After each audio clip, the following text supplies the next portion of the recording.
Hello everyone, नमस्ते, जय श्री राधे कृष्णा। कैसे हो आप सभी? आई होप आप सब अच्छे हो। तो मैंने भी घर का काम वगैरह सब निपटा लिया है। बच्चे चले गए हैं स्कूल और मैं ही अकेली बची थी। तो अब जो है मैंने भी घर का सारा काम फिनिश कर दिया है। अभी नाश्ता और खाना एक साथ बनाऊंगी। और अभी मैंने कान्हा जी का पूजा पाठ भी कर दिया है। आज थोड़ा लेट हो गई पूजा करने में, क्योंकि बस सुबह से बहुत ज़्यादा माइंड थोड़ा मेरा ख़राब चल रहा था। बहुत ज़्यादा सैड हो रखी थी मैं। आज सिर में दर्द भी बहुत हो रहा है, तो इसीलिए कान्हा जी का तो पूजा पाठ हो गया है। और आज मैं बनाने वाली हूँ कढ़ी चावल बनाऊँगी। और कढ़ी चावल बनाने के लिए मैं तैयार कर रही हूँ, लेकिन दिल से मन तो नहीं बोल रहा है बनाने का। लेकिन क्या करूँ, बच्चे हैं, बच्चों की जिम्मेदारी है। और एक माँ घर में चाहे कुछ भी हो जाए, लेकिन अपनी दर्द बच्चे को शेयर नहीं कर सकती। अभी बच्चे नादान हैं, ना समझ हैं। और मैं अपने दिल की बात किसी को नहीं शेयर करती हूँ। सिर्फ और सिर्फ अपने आप से बातें कर लेती हूँ और अपने आप को यहीं पे समझा देती हूँ, क्योंकि बच्चे हैं अभी, उन पे ज़्यादा हम प्रेशर नहीं डाल सकते। पढ़ने लिखने वाले बच्चे हैं, तो इसीलिए आज मैं लेट हो गई। आज मेरा काम पे जाने का बिल्कुल मूड नहीं है। सब दिन मैं काम करती हूँ, बिज़ी रहती हूँ सारा दिन अपने आप को बिल्कुल ऐसा बिज़ी कर दिया है कि मुझे ना तो किसी की याद आए, ना मैं किसी की यादों में जाऊं, और ना मुझे बिछड़ी हुई बातें याद आए। लेकिन मन है ना, और दिल है, ये मानता ही नहीं है। क्योंकि आपके साथ ना मेरे साथ ना हादसा ही कुछ ऐसा हुआ है। तो इतना बड़ा हादसा, ये कोई छोटी मोटी बात नहीं है ना, जो हंस के टाल दिया जाए, रो के टाल दिया जाए। और कहीं ना कहीं मैं बच्चों को लेकर हंसती हूँ, बोलती हूँ, मन को मनाती हूँ। तो इसका मतलब ये नहीं होता कि मैं हंस रही हूँ, बोल रही हूँ तो मेरे को दर्द नहीं होता। बहुत दर्द होता है। कभी कोई मेरे पास काश बैठ कर देखे कि ये अकेलापन कितना काटने को दौड़ता है, ये अकेलापन क्या कुछ कहना नहीं चाहता है।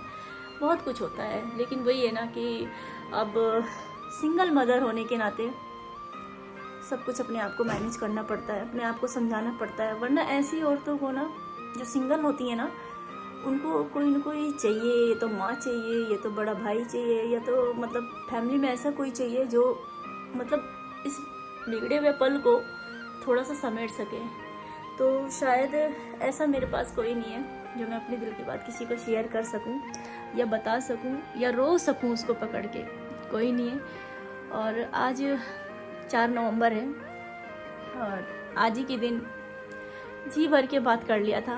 आज के दिन उन्होंने कहा था, मेरा ना बच्चे से मिलने का बहुत मन है, मेरा ना पापा से मिलने का बहुत मन है, मैं घर आऊँगा, मैं छुट्टी आऊँगा। आज के दिन वादा किया था किसी ने कि बहुत दिन हो गया मैं सबसे मिला नहीं हूँ, परिवार से बहुत दिन से मैं अलग हूँ, और आज मन कर रहा है कि मैं छुट्टी आ जाऊँ। लेकिन मुझे भी क्या पता था कि ऐसा होगा। लेकिन उस दिन मेरी बुकिंग थी। आज ही के दिन है 4 नवंबर। और कुछ ऐसी चीज़ें हैं जो मेरे लिए पूरी उम्र भर, जीवन जब तक मेरी ज़िंदगी है तब तक मैं याद करूँगी। तो ऐसे ही था। तो फोटोज़ वगैरह भी हैं, वीडियोस वगैरह भी हैं, विद प्रूफ है मेरे पास। सब कुछ यादें हैं। इंसान चला गया हमारे बीच से, लेकिन उनकी सारी यादें मेरे पास हैं।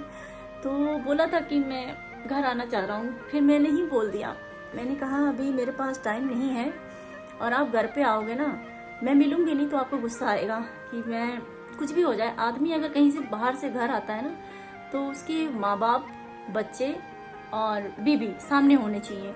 लेकिन मेरी मजबूरी ये थी कि मैं काम करती थी, सैलून का काम करती थी।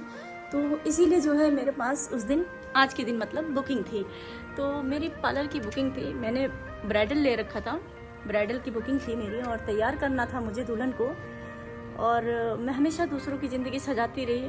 मुझे नहीं पता था कि एक दिन मेरी सजी हुई ज़िंदगी में भी एक उजाड़पना आ जाएगा, एक सफ़ेदी आ जाएगी, एक सफ़ेदी रंग ऐसा आ जाएगा आपके जीवन में, जो आपको ना तो रेड दिखाई देगा, ना तो लाल पीला नीला दिखाई देगा, सिवाय आपके सफ़ेदी के अलावा। मुझे नहीं पता था। तो मेरे पति ने बोला मैं आज छुट्टी आ रहा हूँ। मैंने बोला नहीं, मेरे पास टाइम नहीं है आज ना आकर के तुम कल आ जाना। वो बोले कि हाँ यार, तुझे भी तो बुकिंग में जाना है। चल ठीक है, मैं एक काम करता हूँ, मैं ना इकट्ठा ही आऊँगा। उसने बोला मैं इकट्ठे आऊँगा। मुझे नहीं पता था ये इकट्ठे आने का क्या मतलब होता है, मुझे नहीं मालूम था। कसम भगवान की, आज मैं बहुत पछता रही हूँ, बहुत पछता रही हूँ मैं कि अगर वो आ रहे थे तो मुझे मना नहीं करना चाहिए था, लेकिन मैं मजबूर थी उस टाइम, मेरी कुछ मजबूरी थी इसीलिए मैंने मना कर दिया था। लेकिन आज बहुत पछता रही हूँ, क्योंकि काश मैं यहाँ पे बुला लिया होता तो आज ये दिन नहीं देखना होता। लेकिन कहते हैं ना, होनी को कोई नहीं टाल सकता, जो होनी होती है ना उसे कोई नहीं टाल सकता। आज मेरे पे अकेले बीत रही है ना, उसमें कोई भाग नहीं ले रहा। जो अकेले में ये सब कुछ लाइफ ट्रेगल कर रही हूँ ना, इसमें कोई भाग नहीं ले रहा है।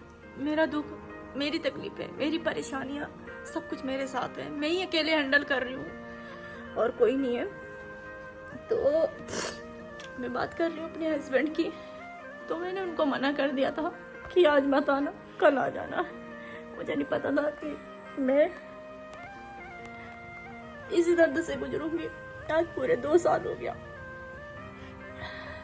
आज पूरे 2 साल हो गया, ना तो उसकी कॉल आई, ना उससे बात हुई, ना वो मुझसे मिलने आया, ना उसको अपने बच्चों की याद आई। कुछ नहीं हुआ, मतलब कुछ भी नहीं हुआ। उसको बोला कि मैंने मना कर दिया यहाँ मत आओ, और उसने पागल ने मुझे वहाँ बुला लिया। मैंने बोला था उसको, मैं नहीं, घर पे नहीं हूँ मैं, आज छुट्टी मत करना, कल आ जाना। मैंने इतनी सी बात बोली थी, लेकिन उसने बोला तूने तो मुझे मना कर दिया, कोई बात नहीं, ले अब तुझे मैं ही बुला ले। ना मैं इधर की रही, ना मैं उधर की रही। इतनी सी गलती मेरे लिए इतनी बड़ी सजा बन गई। आज देखो कहाँ से कहाँ पहुँच गए। ये यहाँ पे आ गए, ये यहाँ पर आ गई और मैं यहाँ पे आ गई। मैं इन सब चीज़ों के बीच में हूँ, और मैंने सोचा था कि चलो मैं काम कर रही हूँ, बच्चों के लिए कर रही थी, घर चलाने के लिए कर रही थी मैं। मुझे नहीं पता था कि ऐसा कुछ होगा। और आज के दिन मेरे पति का एक्सीडेंट हुआ था, और आज ही के दिन मैंने अपनी बेटी को हेलमेट भी दिलाना है।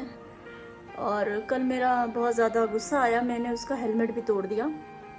गुस्से में, मुझे गुस्सा बहुत आता है, और बीपी की प्रॉब्लम है मुझे, बहुत ज़्यादा टेंशन लेने से डिप्रेशन में चले जाती हूँ मैं। तो हेलमेट तोड़ दिया, तो आज जो है मैं इसको हेलमेट भी दिलाऊंगी नया, क्योंकि अगर आज इनके सिर पे हेलमेट होता तो और इन लोगों के सिर पे हेलमेट नहीं था, इसीलिए आज ये हमारे बीच में नहीं है।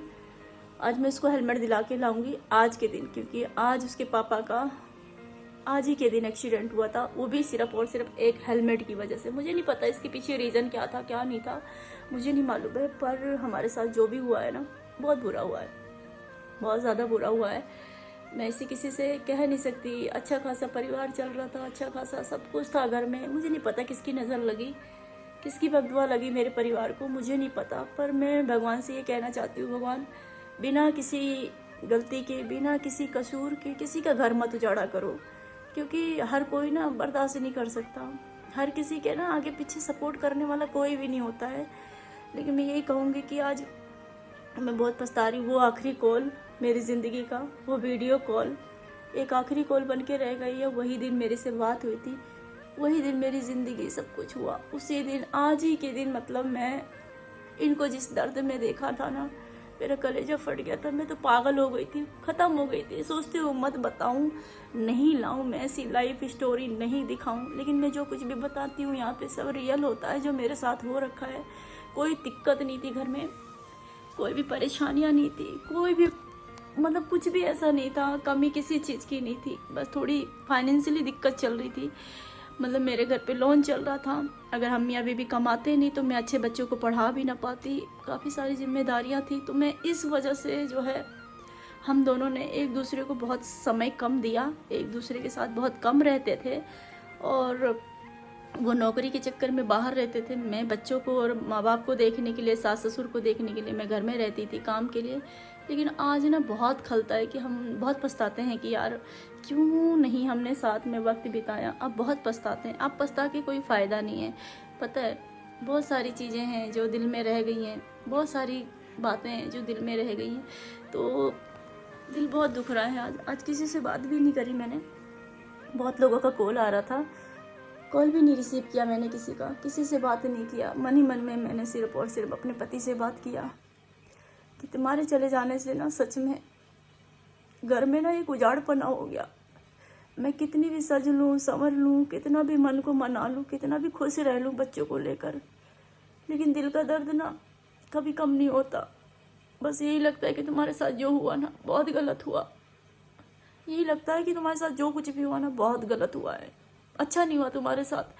क्योंकि जिस कंडीशन में आपने मेरे से बात किया था ना, जिस हालत में मैंने आपको देखा था ना, वो ना सच में इस लायक नहीं था, वो इस लायक नहीं था।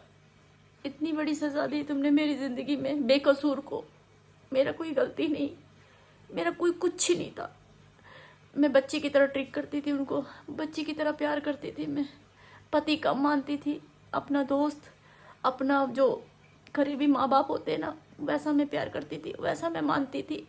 लेकिन मुझे तो धोखा मिला ना, बहुत बड़ा धोखा मिला है मेरे को।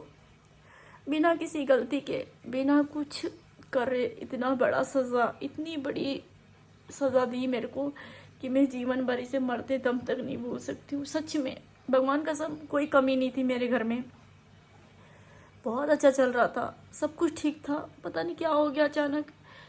अच्छी खासी बात हुई वीडियो कॉलिंग पे, फ़ोन पे। आज का दिन ये मेरी लास्ट कॉल थी, लास्ट वीडियो कॉलिंग थी। आज भी मैं वो वीडियो कॉल का जब मैं देखती हूँ ना, कलेजा फट जाता है। क्या से क्या थे, अब नहीं आती उसको अपने बच्चों की याद, अब नहीं आती वो पत्नी की याद। उसे अब हर चीज़ से मुक्ति मिल गई है ना, हर चीज़ से मुक्ति मिल गई है।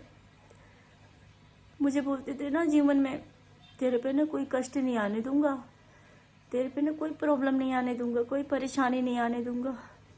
पता लगा खुद ही दे के चला गया, खुद ही सारी टेंशन मेरे सिर पे डाल के चले गए। मेरा सिर फटा जा रहा, मेरा अंदर से याद करके, मतलब लोग कहते हैं याद मत करो मत क्या करो, बहुत समझाते हैं मुझे, बहुत मोटिवेट करते हैं। लेकिन जब इंसान सच्चाई की लड़ाई लड़ता है ना, तब पता चलता है कि जीत कितनी आसानी से मिलती है। तो यही सारी चीज़ें हैं मेरी लाइफ में। बहुत दुखों का सामना किया है मैंने बेकसूर को। इतना सारा दुख की भागीदारी में थी भी नहीं, अच्छा खासा बढ़िया। मैं बच्ची की तरह इनको प्यार करती थी, बच्चे की तरह रखती थी। जब ये इनको मेरी हेल्प चाहिए थी तब मैं इनको हेल्प कर देती थी, जब इनको मेरी मदद चाहिए थी मैं मदद कर देती थी। बताइए, मैं यहाँ रहती थी, जब मैं जाती थी तो खाना वगैरह बना के लेके जाती थी कि आज आप खाना मत बनाना, मैं आपके साथ मतलब आ रही हूँ वहाँ पे, मैं आपके लिए इतना बच्ची की तरह। जैसे हम किसी मेहमान के घर पे जाते हैं ना, तो हम मेहमानों के बच्चों के लिए, मेहमानों के लिए यहाँ से कुछ लेकर जाते हैं तोहफा ना, ऐसे हम अपने पति के साथ लेकर जाती थी। मैं उसको भी अच्छा से बढ़िया से सजा के खाना बना के लेके जाती थी। सब भूल गया रे, सब भूल गया वो, है ना। इंसान का ना पासा पलटने में टाइम नहीं लगता है। ये तो अकेली सज़ा भुगत रही हूँ ना, इसीलिए ये दर्द मुझे हो रहा है।